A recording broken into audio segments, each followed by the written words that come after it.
নমস্কাৰ এই মুহূৰ্তত আহি পৰিছে ৰাতিপুৱাৰ কেইবাটাও গুৰুত্বপূৰ্ণ খবৰ। আজি 21 ফেব্ৰুৱাৰী অসমৰ লগতে ভাৰতৰ বিভিন্ন প্ৰান্তৰ পৰা ৰাতিপুৱাৰ কেইবাটাও খবৰ আহি পৰিছে।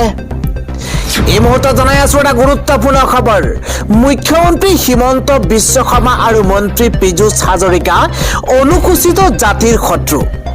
ৰাজ্যিক বাজেটত অনুসূচিত জাতিক অপমান কৰাৰ অভিযোগত 23 ফেব্ৰুৱাৰীত ধেমাজি, 24 ফেব্ৰুৱাৰীত নগাঁৱত, 25 ফেব্ৰুৱাৰীত বিশ্বনাথ আৰু 28 ফেব্ৰুৱাৰীত তিনিচুকীয়াত অগ্নিশিখা সমদল কাৰ্যসূচী পালন কৰিব সদৌ অসম অনুসূচিত জাতি ছাত্ৰ সন্থাই।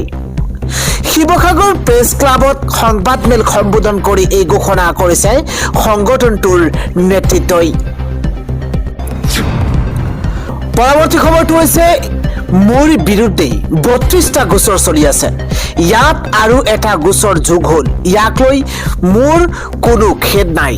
ৰাইজৰ পক্ষত থাকি মাত দিয়াৰ বাবে চলি থকা গোচৰবোৰ মোৰ কাৰণে একোটা মেডেল। এই মন্তব্য কৰিছে কংগ্ৰেছৰ যুৱৰাজ ৰাহুল গান্ধীয়ে।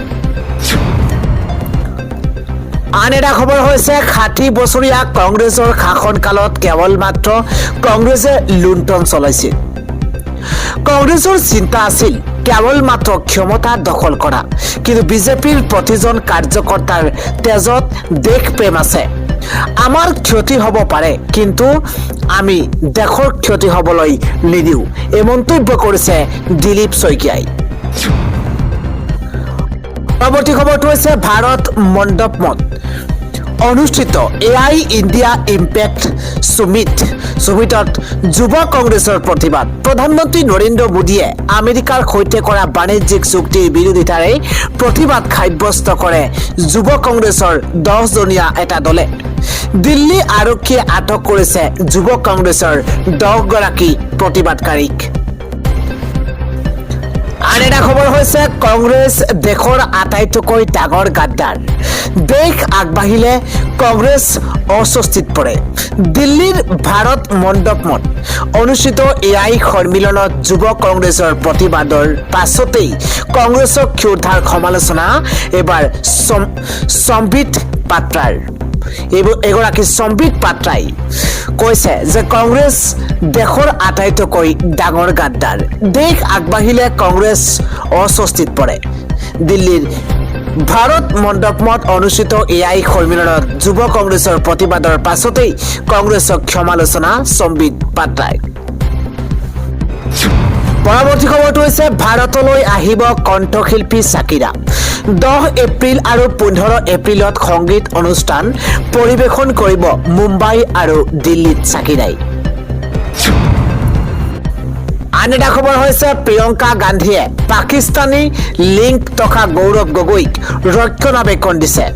মুখ্যমন্ত্ৰীয়ে কোৱা কথাবোৰ মিছা নহয়, আমাৰ হাতত তথ্য আছে। এই মন্তব্য কৰিছে বিজেপিৰ সাংসদ প্ৰদান বৰুৱাই।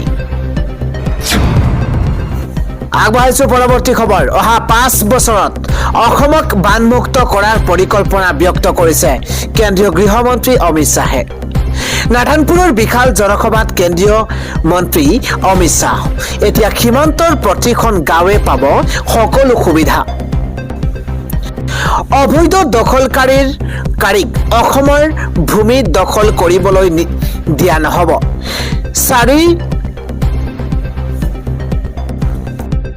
ঘণ্টাত বৰাকৰ পৰা গুৱাহাটীত উপস্থিত হ'ব পাৰিব। অসমত এতিয়া শান্তিৰ বাতাবৰণ সৃষ্টি হৈছে। এয়া কেৱল প্ৰধানমন্ত্ৰী নৰেন্দ্ৰ মোদীৰ দূৰদৰ্শী চিন্তাৰ বাবে সম্ভৱ হৈছে। 10 বছৰত আমি অসমৰ সুৰক্ষা আৰু বিকাশৰ সৃষ্টি কৰিছো। এটা সময়ত সীমান্তৰ গাঁওসমূহক আঁচনিয়ে ঢুকি পোৱা নাছিল। অহা 5 বছৰত অসমক বানমুক্ত কৰাৰ পৰিকল্পনাৰ কথা ব্যক্ত কৰিছে অমিত শ্বাহে।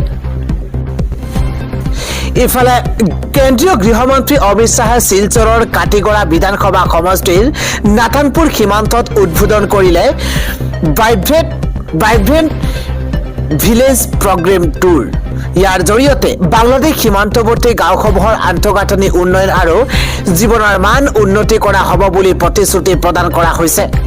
পিছে এই ভাইব্ৰেণ্ট ভিলেজ প্ৰগ্ৰেম কি ইয়াৰ জৰিয়তে অসমৰ কি লাভ হ'ব এই সকলো দিশ সামৰি এক প্ৰতিবেদন কেন্দ্ৰীয় গৃহমন্ত্ৰী অমিত শ্বাহে দ্বিতীয় পৰ্যায়ৰ ভাইব্ৰেণ্ট ভিলেজ প্ৰগ্ৰাম আনুষ্ঠানিকভাৱে উদ্বোধন কৰি সীমান্তৱৰ্তী গাঁওসমূহৰ সামগ্ৰিক উন্নয়নৰ দিশত নতুন অধ্যায়ৰ সূচনা কৰিছে এই পদক্ষেপ বিকশিত ভাৰত 2047 দৃষ্টিভংগীৰ সৈতে সংগতি ৰাখি ৰূপায়ণ কৰা হৈছে এই পদক্ষেপৰ মূল লক্ষ্য হৈছে আন্তঃৰাষ্ট্ৰীয় সীমান্তৰ ওচৰত অৱস্থিত দুৰ্গম আৰু উন্নয়নৰ পৰা বঞ্চিত গাঁওসমূহক আন্তঃগাঁথনি জীৱিকা আৰু সামাজিক সুবিধাৰে শক্তিশালী কৰা এই প্ৰকল্পৰ জৰিয়তে পূৰ্বে পাকিস্তান আৰু চীনৰ গাতে লাগি থকা আন্তঃৰাষ্ট্ৰীয় সীমান্তৰ নিকটৱৰ্তী গাঁৱত কাম কৰিছিল প্ৰথম পৰ্যায়ত মূলতঃ অৰুণাচল প্ৰদেশ উত্তৰাখণ্ড হিমাচল প্ৰদেশ ছিকিম আৰু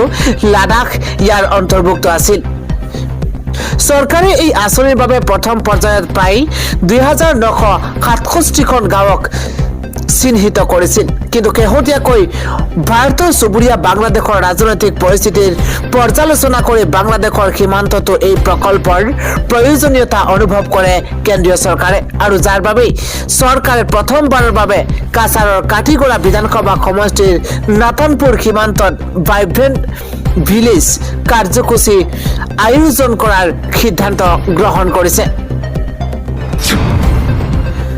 আন এটা খবৰ হৈছে অৱশেষত মুকলি আকাশৰ তললৈ ওলাই আহিছে ভিক্টৰ দাস দেশদ্ৰোহী নহয় ভিক্টৰ দাস অৱশেষত মুকলি আকাশৰ তললৈ ওলাই আহিছে ভিক্টৰ দাস ভিক্টৰ দাসৰ বিৰুদ্ধে থকা সকলো গোচৰৰ জামিন লাভ NSAৰ অধীনত বন্দী কৰি ৰখা প্ৰক্ৰিয়াক অবৈধ আখ্যা দিছে দেশৰ ন্যায়ালয়ে সংবিধানৰ 22(5) অনুচ্ছেদত উলংঘন কৰিছে বুলি মন্তব্য ন্যায়ালয়ৰ প্ৰায় 3 মাহ কাৰাবন্দী হৈ আছিল ভিক্টৰ দাস গুৱাহাটী উচ্চ ন্যায়ালয়ে খাৰিজ কৰিছে দেশদ্ৰোহিতাৰ গোচৰ দেশদ্ৰোহী নহয় ভিক্টৰ দাস অৱশেষত ভিক্টৰ দাস মুকলি আকাশৰ তললৈ ওলাই আহিছে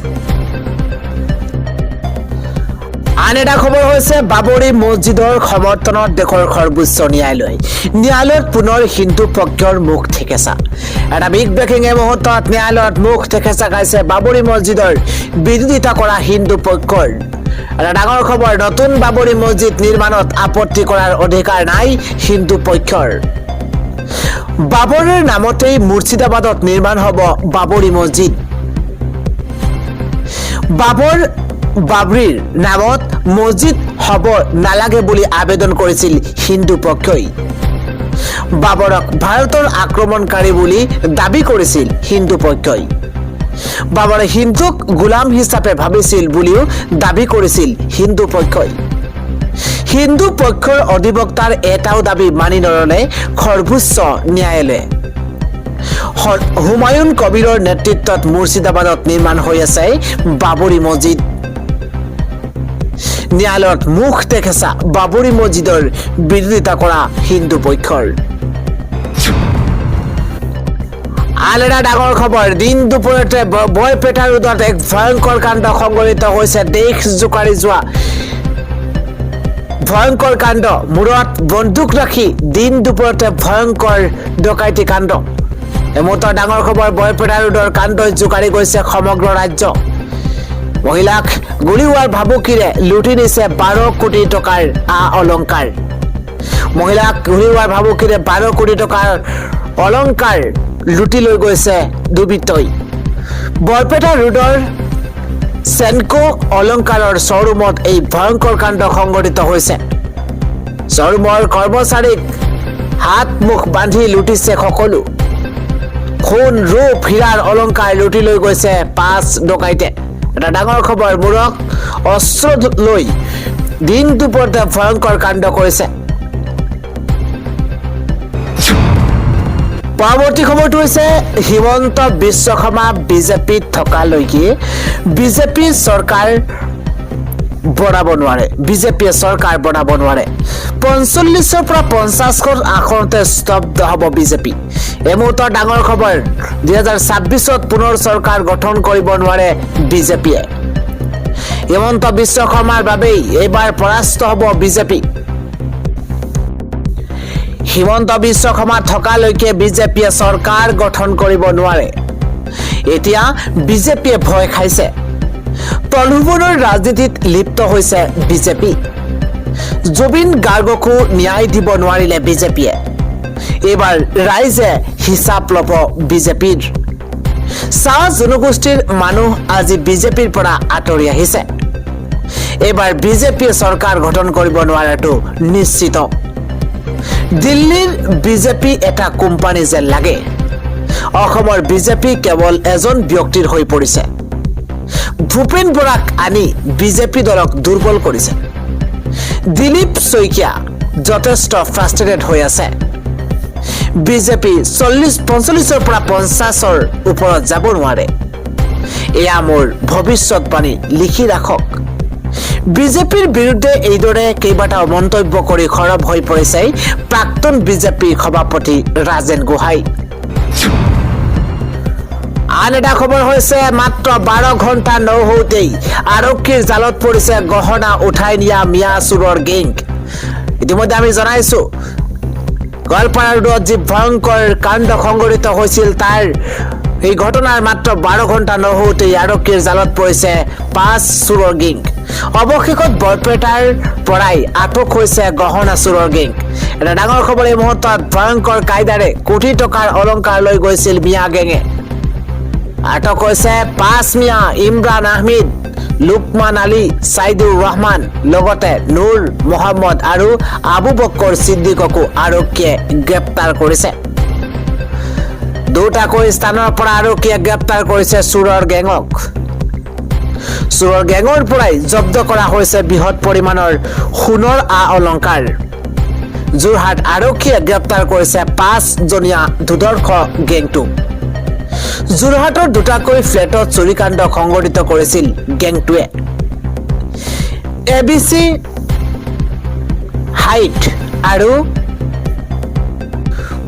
মধুকুঞ্জ দুটা ফ্লেটত হৈছিল চুৰিকাণ্ড।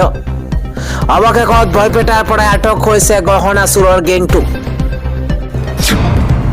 আন এটা পলিটিকেল ব্ৰেকিং নিউজ। কংগ্ৰেছৰ ওপৰত আমি বহুত অসন্তুষ্ট। ঘনাই কথা সলনি কৰি আছে কংগ্ৰেছে। এই মন্তব্য কৰিছে অখিল গগৈয়ে। এটা ব্ৰেকিং নিউজ এই মুহূৰ্তত পলিটিকেল ডাঙৰ খবৰ। আমি কংগ্ৰেছৰ ওপৰত যথেষ্ট অসন্তুষ্ট। মিত্ৰতাক লৈ ঘনাই কথা সলনি কৰি আছে কংগ্ৰেছে। আগতে চিজিল হৈ থকা কথাবোৰ এতিয়া সলনি কৰিছে। সকলো যদি কংগ্ৰেছৰ মতে হয় মিত্ৰতাক কিদৰে হ'ব, কেনেকৈ হ'ব।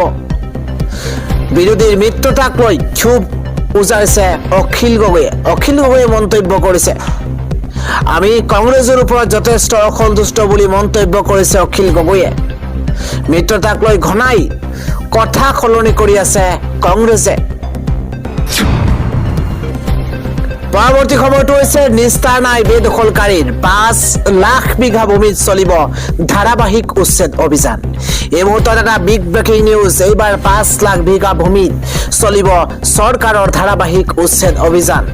এটা ব্ৰেকিং নিউজ। সন্দেহজনক লোকক মাটি বিক্ৰী নকৰিবলৈ অনুৰোধ জনাইছে মুখ্যমন্ত্ৰী হিমন্ত বিশ্ব শৰ্মাই। মুখ্যমন্ত্ৰীগৰাকীয়ে কৈছে বিজেপি শাসনলৈ আহিলে 5 লাখ বিঘা মাটিত চলিব প্ৰশাসনৰ উচ্ছেদ অভিযান। ইতিমধ্যে 1.5 লাখ বিঘা ভূমিৰ পৰা বেদখলকাৰীক পঠিওৱা হৈছে। গৃহমন্ত্ৰী অমিত শ্বাহৰ সন্মুখতে বেদখলকাৰীৰ বিৰুদ্ধে হুংকাৰ দিছে মুখ্যমন্ত্ৰী হিমন্ত বিশ্ব শৰ্মাই। অমিত শ্বাহৰ সন্মুখতে বেদখলকাৰীক হুংকাৰ। এবাৰ ৰাজ্যত স্থান নাই বেদখলকাৰীৰ, নিস্তাৰ নাই সন্দেহযুক্ত লোকৰ। Breaking news. এইবাৰ 5 লাখ বিঘা ভূমিত চলিব চৰকাৰৰ ধাৰাবাহিক উচ্ছেদ অভিযান। সন্দেহজনক লোকক মাটি বিক্ৰী নকৰিবলৈ অনুৰোধ জনাইছে মুখ্যমন্ত্ৰী হিমন্ত বিশ্ব শৰ্মাই। আন এটা খবৰ হৈছে সপ্তাহৰ শেষৰ ফালেই ইৰাণ আক্ৰমণ কৰিব পাৰে আমেৰিকাই। চলিত সপ্তাহৰ শেষৰ ফালে ইৰাণ আক্ৰমণ কৰিবলৈ প্ৰস্তুত মাৰ্কিন সেনা। এনে এটি দাবী কৰিছে আমেৰিকাৰ সংবাদ মাধ্যমে। তেওঁলোকৰ প্ৰতিবেদনত এই কথাও কোৱা হৈছে যে ইৰাণৰ সৈতে আমেৰিকাই মুখামুখি সামৰিক সংঘাতলৈ যাবনে নাই তাকে লৈ এতিয়া চূড়ান্ত সিদ্ধান্ত লোৱা হোৱা নাই মাৰ্কিন ৰাষ্ট্ৰপতি ডনাল্ড ট্ৰাম্পে। আনহাতে সম্ভাৱ্য মাৰ্কিন আক্ৰমণৰ কথা ভাবিয়েই দেশৰ পাৰমাণৱিক কেন্দ্ৰসমূহক সুৰক্ষিত কৰিছে তেহৰানে। মাৰ্কিন সংস্থা institute for science and international ছিকিউৰিটিয়ে উপগ্ৰহ চিত্ৰ বিশ্লেষণ কৰি দাবী কৰিছে যে গুৰুত্বপূৰ্ণ পাৰমাণৱিক কেন্দ্ৰসমূহত নিৰাপত্তা ব্যৱস্থা কটকটীয়া কৰি তুলিছে তেহৰানে। বাংকাৰেদি ডাকি দিয়া হৈছে সেইবোৰ। মাৰ্কিন সংস্থাটোৰ তৰফৰ পৰা দাবী কৰা হৈছে যে ইৰাণৰ প্ৰাচীন সামৰিক ঘাটি সংলগ্ন নিউ তালেখান 2 পাৰমাণৱিক কেন্দ্ৰটিক ততাতৈয়াকৈ মাটিৰ তলত সুমুৱাই পেলোৱা হৈছে। ফেব্ৰুৱাৰীৰ দ্বিতীয় সপ্তাহত উপগ্ৰহ চিত্ৰ দেখি মাৰ্কিন সংস্থাটোৰ দাবী যে ইৰাণৰ আৰু দুটা পাৰমাণৱিক কেন্দ্ৰ ক্ৰমে নাথানজ আৰু ইস্ফাহানলৈ সুমুওৱা সুৰংগ পথ শিল আৰু কংক্ৰিটেৰে বন্ধ কৰি দিয়া হৈছে। আমেৰিকাৰ প্ৰতিৰক্ষা বিভাগৰ মুখ্য কাৰ্যালয় পেণ্টাগনৰ এটি সূত্ৰৰ উদ্ধৃতি দি সংবাদ মাধ্যমে জনোৱা মতে সপ্তাহটোৰ শেষৰ ফালে ইৰাণত আক্ৰমণ কৰাৰ বাবে মাৰ্কিন সেনা প্ৰস্তুত থাকিলেও এই বিষয়ে এতিয়াও চূড়ান্ত সিদ্ধান্ত লোৱা হোৱা নাই। ট্ৰাম্পে যোৱা কিছুদিন ধৰি পশ্চিম এছিয়াত সামৰিক কাৰ্যকলাপ বৃদ্ধি কৰিছে ট্ৰাম্প প্ৰশাসনে। এই অঞ্চলটোত 50ৰো অধিক যুদ্ধ বিমান মোতায়েন কৰিছে মাৰ্কিন সামৰিক বাহিনীয়ে। পৰৱৰ্তী খবৰটো হৈছে সমাগত বিধানসভা নিৰ্বাচনৰ বিজেপিৰ প্ৰাৰ্থী তালিকাক লৈ শুকুৰবাৰে মুখ্যমন্ত্ৰী ডক্টৰ হিমন্ত বিশ্ব শৰ্মাই এক গুৰুত্বপূৰ্ণ মন্তব্য কৰিছে। বিধানসভা নিৰ্বাচনক লৈ ৰাজ্যত ৰাজনৈতিক দলসমূহৰ মাজত দেখা গৈছে নিৰ্বাচন কেন্দ্ৰিক তৎপৰতা। নিৰ্বাচনৰ দিন ঘোষণা কৰা নাই যদিও ইতিমধ্যে প্ৰায় প্ৰত্যেকটো দলেই নিজৰ নিজৰ প্ৰাৰ্থী তালিকা চূড়ান্ত কৰাৰ পথত আগবাঢ়িছে। উল্লেখযোগ্য যে নিৰ্বাচনৰ পূৰ্বে 14 মাৰ্চত বৰাক উপত্যকাৰ প্ৰধানমন্ত্ৰীগৰাকী আহিব বুলি জানিবলৈ দিছে মুখ্যমন্ত্ৰী শৰ্মাই। এই ভ্ৰমণত প্ৰধানমন্ত্ৰীগৰাকীয়ে কেইবাটাও উন্নয়নমূলক প্ৰকল্পৰ আধাৰশিলা স্থাপন কৰিব বুলিও জানিবলৈ দিছে মুখ্যমন্ত্ৰী হিমন্ত বিশ্ব শৰ্মাই।